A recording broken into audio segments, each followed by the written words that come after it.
Smart Ahmednagar news. अहमदनगरमध्ये पावसामुळे रस्त्याची मोठ्या प्रमाणात दुरावस्था झालेली आहे।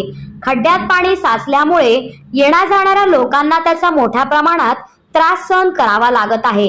यावर डॉक्टर विजय सोनावणे यांचे काय म्हणणे आहे ते आपण पाहूयात। उपसंपादक Farhan Shaikh, bureau report, smart Ahmednagar news.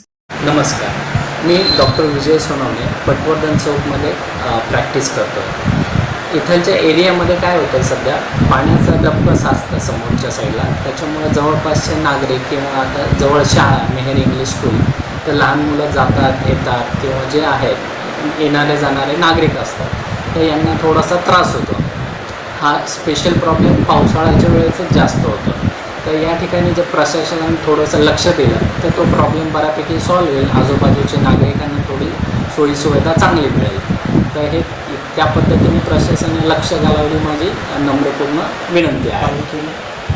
आणि पालिकेलाही त्या पद्धतीने माझं आव्हान आहे की या ठिकाणी थोडंसं लक्ष द्यावे, जेणेकरून लवकरात लवकर प्रॉब्लेम सॉल्व्ह होईल पावसाळ्याच्या दरम्यान।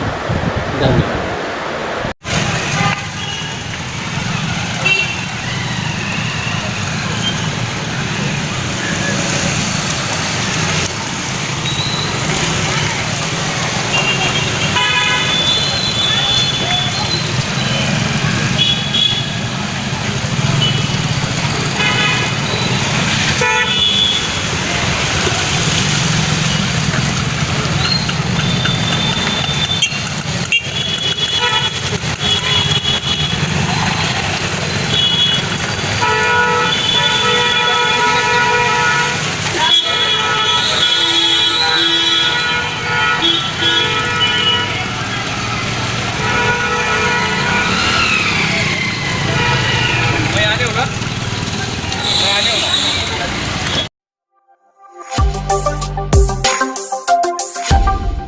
Smart Ahmednagar news.